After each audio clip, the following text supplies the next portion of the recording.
Jai Hind students, welcome to my YouTube channel. Students, every day is a new beginning. Take a deep breath, smile, and start again. So, no matter how hard the past is, you can always begin again. So, every day is a chance to begin again. Hence, don't focus on the failures of yesterday. Instead, start today with positive thoughts and expectations. With that positive note, let's begin today's session, students. Today, we will be discussing some numericals based on the wave motion, right? These are some basic numericals which you should be aware of. Let's start with the first question, students. First question is, a wave pulse is traveling on a string of linear mass density 6.4 into 10 to the power minus 3 kg per meter under a load of 80 kgf, right? We are supposed to calculate the time taken by the pulse to traverse the string if its length is 0.7 meter. Now students, here what we are supposed to do is, this is the load or the tension given. Let us first convert it in SI, right? 1 kgf, we are aware students, 1 kilogram force, it is equal to 9.8 Newton. Therefore, the tension, it is given to be 80 kgf. So, that will give us 80 multiplied by 9.8 Newton, right? And the linear mass density, which we have represented by mu, it is mass per unit length. It is given to be 6.4 into 10 to the power minus 3 kg per meter. Right, students? So, now what we are supposed to do is, let's find out the velocity of the transverse pulse, right? Velocity in the case of a stressed string, it is given by square root of T by mu. T is the tension or the load applied, mu is the linear mass density. So let's substitute the values over here. So T, tension, it's given to be 80 into 9.8 divided by mu is the linear mass density, which is mass per unit length. It's given to be 6.4 into 10 to the power minus 3. So that comes out to be 80 multiplied by 98. This decimal get cancelled. 64 into 10 to the power minus 3. Right? So it would be equal to square root of 98 divided by 8864. So it will be 8 into 10 raised to the power, this 10 multiplied by 10 raised to the 3, so it will be 10 raised to the power 4. That is the velocity of the pulse in this string, transverse pulse in the string. It would be equal to square root of 49 by, it will be 49 by 4 into, if you take 10 raised to the 4 outside this square root, then it will be 10 raised to the power 2, isn't it? So that is 7 by 2 into 10 raised to the power 2. That is 3.5 into 10 raised to the power 2, or velocity is 350 meter per second, right? This is the velocity of the pulse in this string. Now, here we are supposed to find out the time taken by the pulse to traverse the string if its length is 0.7 meter. Now students, time taken, obviously it would be given by distance traveled divided by velocity. So time taken by the pulse to traverse the string, it would be equal to distance or length of the string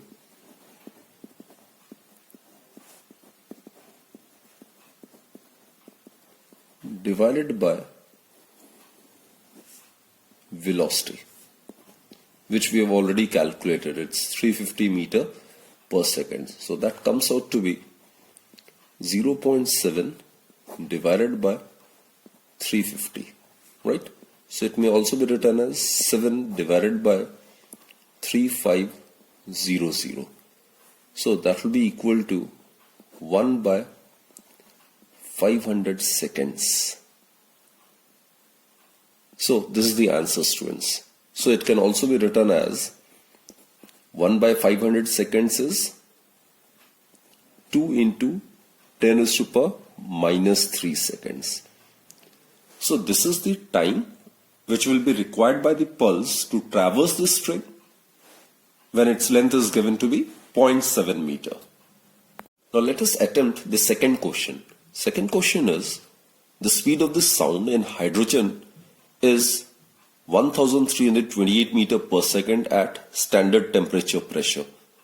We are supposed to find out its value in air at NTP or STP if the density of hydrogen is given to be 1 by 16th that of air, right? So what is the given information is velocity of the sound in hydrogen. It is given to be 1328 meter per second, and we are supposed to find out the velocity of sound in air, right? And it's given that the density of hydrogen, it is given to be 1 by 16th the density of air.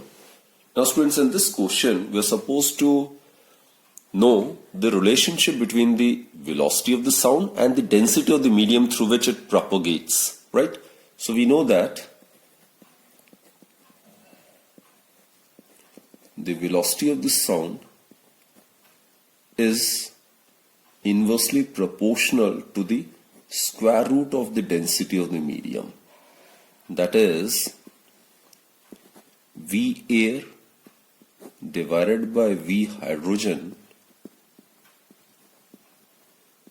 It would be equal to square root of density of hydrogen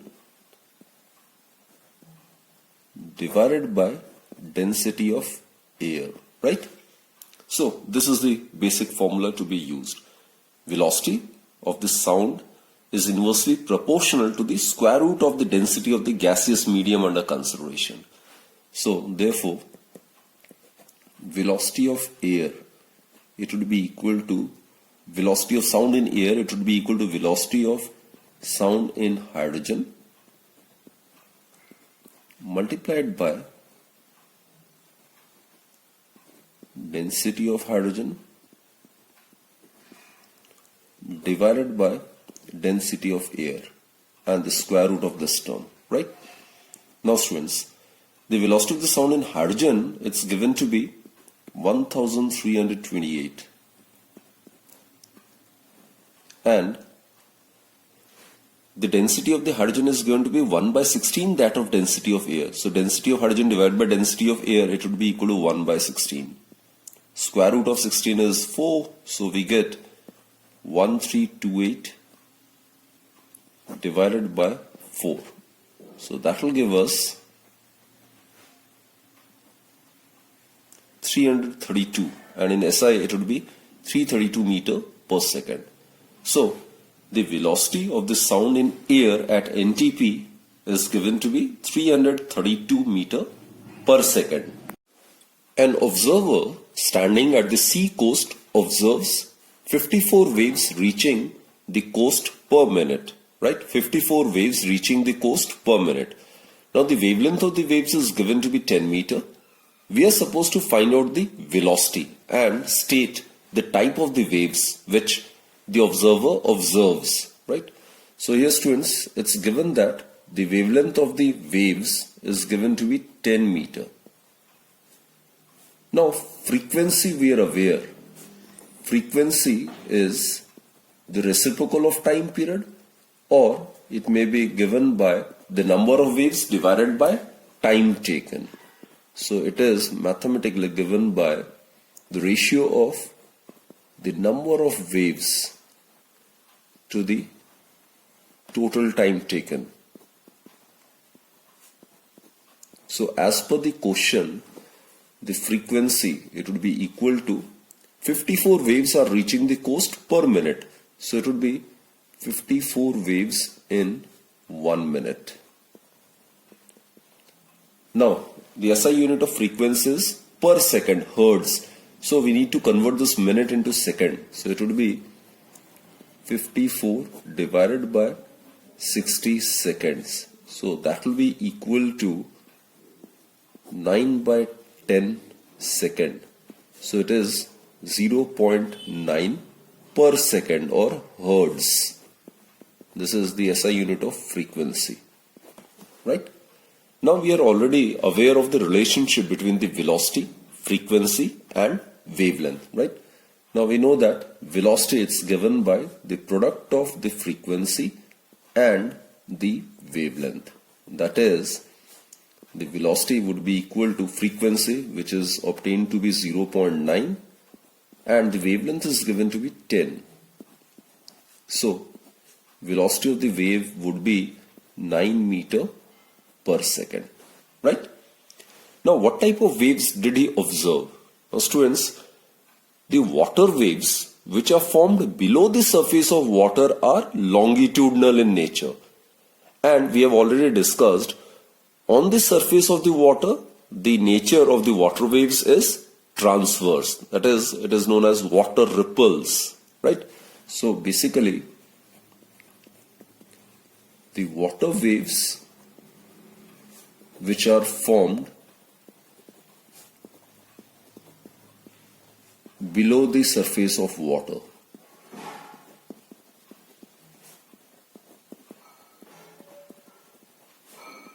it is of longitudinal nature, right? It is of longitudinal nature. While on the other hand, the water waves which are formed on the surface of water,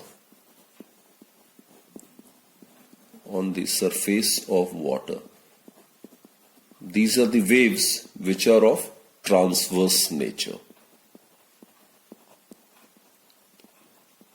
So students, the resultant wave motion observed by the observer will be elliptical in nature, right?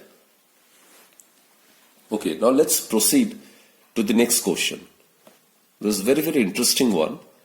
The extension in the string which obeys Hooke's law is x. X is the extension given. The speed of the sound in the stressed string is v. What will be the speed of the sound in the string if the extension is increased to 1.5x? So earlier the extension in the string is x. Now the extension in the string is 1.5x. So what will be the change in the velocity, or what will be the new velocity rather? Now students, for this we are supposed to know the formula for the speed of sound in a stressed string. Now speed of sound in a stressed string, it is given by v, it's equal to square root of T by mu. Mu is the linear mass density. T is the tension, which is the load applied. That is, for a given string, velocity is directly proportional to the square root of the load applied, or square root of the tension, right? Put this as equation number 1. Now students, we are aware, as per Hooke's law, whenever Hooke's law is valid within elastic limit, the stretching force is directly proportional to the extension, or rather extension in the string is directly proportional to the load applied, isn't it? So, as per Hooke's law, the extension produced in the string is directly proportional to the load applied. That is the tension. So therefore students, tension is T, isn't it? And extension is X. So put this as equation number 2. So obviously from 1 and 2 what we conclude is the velocity is directly proportional to square root of the tension, and tension is directly proportional to extension. So V, which is the velocity of the sound in the stress string, would be directly proportional to the square root of the extension, isn't it? So this is a basic thing to be remembered in order to solve this question. So now what we do is, suppose the velocity of the sound in the string, it changes to V dash when the extension is increased from x to 1.5x. So on dividing these two, what we get is V dash divided by V. So what will be left with is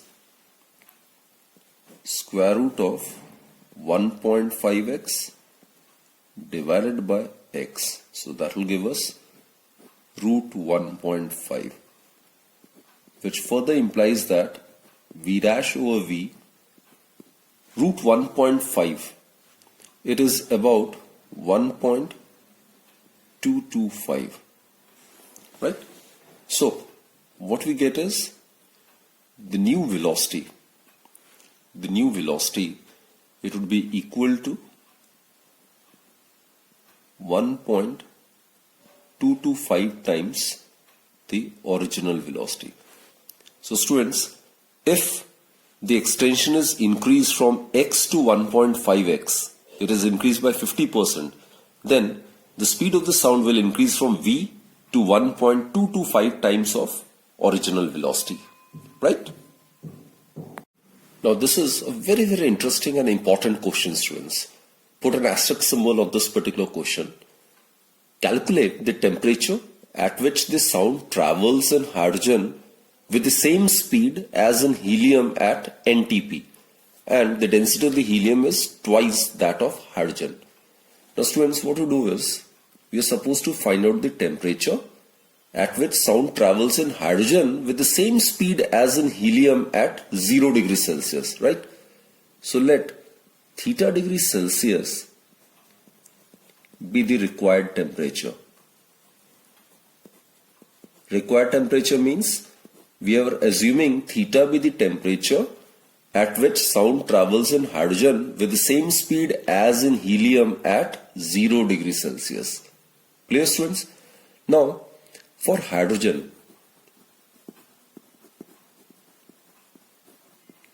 suppose the velocity of sound in hydrogen at theta degrees Celsius is represented by v theta, and the velocity of sound in hydrogen at 0 degrees Celsius is represented by v naught.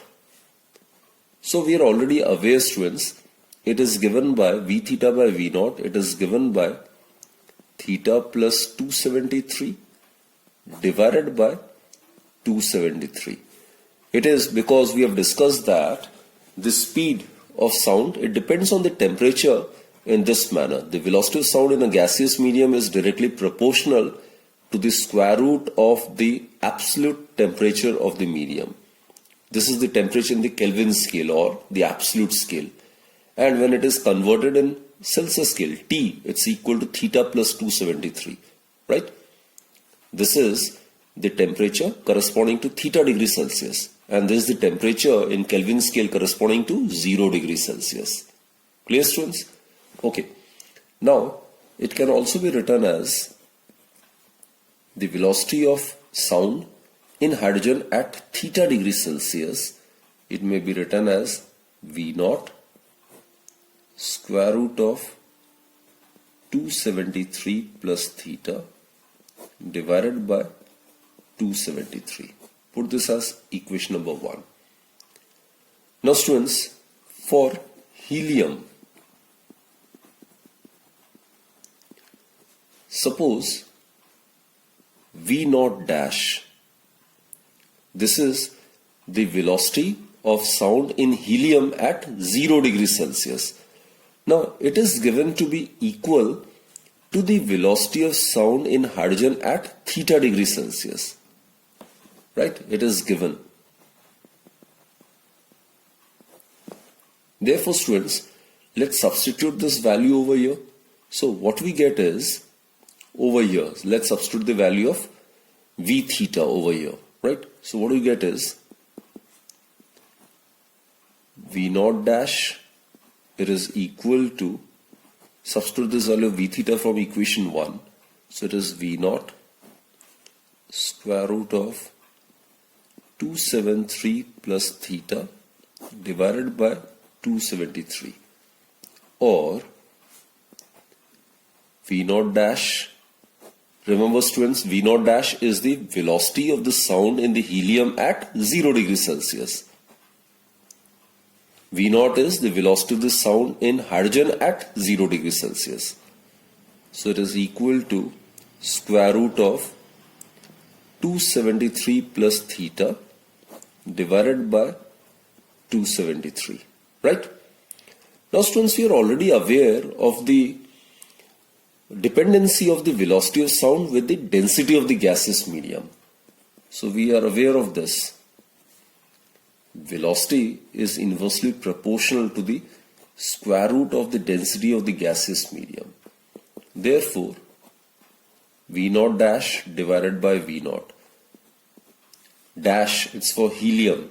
V naught, it's for hydrogen, both at 0 degrees Celsius. So it would be square root of density of hydrogen divided by density of helium. It is inversely proportional to the square root of the density of the medium. So V naught dash is the velocity of the sound in helium at 0 degrees Celsius, which is inversely proportional to the square root of the density of the helium, and V naught is the velocity of the sound in hydrogen at 0 degrees Celsius, which is again inversely proportional to the square root of density of hydrogen. Now students, it's given that the density of the helium is twice that of the hydrogen, right? Twice that of the hydrogen. Helium, it's given to be twice that of the hydrogen. So it will become 1 by root 2. So it is given that density of helium, it is equal to twice density of hydrogen. It's given in the question. So let us consider this to be equation 2 and this to be equation 3.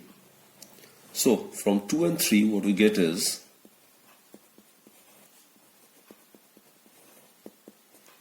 we can equate these two. So square root of 273 plus theta divided by 273, it's equal to 1 by root 2. So taking square on both the sides, so squaring both the sides, what we get is 273 plus theta divided by 273, it's equal to 1 by 2. Or we need to find out the value of theta, isn't it? So theta would be equal to 273 divided by 2 minus 273. 273 divided by 2, it is 136.5 minus 273. That is, theta comes out to be equal to minus 136.5. Theta is the temperature in degrees Celsius, so it will be degree Celsius. So at temperature minus 136.5 degrees Celsius, the sound travels in hydrogen with the same speed as in helium at 0 degrees Celsius. So this is the answer, students. Okay, in the next question, students, it's given that a string of mass 0.05 kg is under a tension of 10 Newton. The length of the strength string is 0.5 meter and the string is made to vibrate transversely. If a transverse wave sets out at one end of the string, we are supposed to find out how long, we are supposed to find out the time the disturbance takes to reach the other end. So for that, students, we need to find out the velocity of the wave, and then we can divide length of the string by velocity. That will give us the duration or the time the disturbance takes to reach the other end, right? So that should be our approach. And before that, students, the formula to be used over here is the velocity of the wave in a stressed string, that is given by V equals to square root of T by mu. T is the tension of the load applied, right? And mu is the linear mass density, that is mass per unit length. So mass of the string, it's given to be 0.05 kg. And length of the string is 0.5 meter. So it comes out to be 1 by 10 meter. That is 1 by 10 kg per meter, or 0.1 kg per meter. This is the linear mass density, right? So let's find out the velocity of the wave then. So it would be V equals to square root of T. The tension in this string is, it is given to be 10 Newton. And the linear mass density is obtained to be 0.1. So it would be equal to square root of 100. So that is, it will be 10 meter per second. So this is the velocity, right? Now students, the time taken by the wave to reach the other end. So time taken, it would be given by the length of the wave divided by velocity. The length of the wave, or rather the length of the string, that is given to be 0.5 meter. And the velocity of the wave is, or the velocity of the disturbance is 10 meter per second. So it would be 5 by 100 or 1 by 20 seconds. That is, the time taken by the disturbance to reach the other end, it would be equal to 5 into 10 raised to power minus 2 seconds. So this is the result, students. So I hope you have understood all the numericals, students. Do revise such questions and try to attempt more such numericals. The more the numericals you solve, the greater will be the confidence which will be achieved by you, right? So let us conclude this session, students. Keep watching my videos, and thank you and stay blessed always.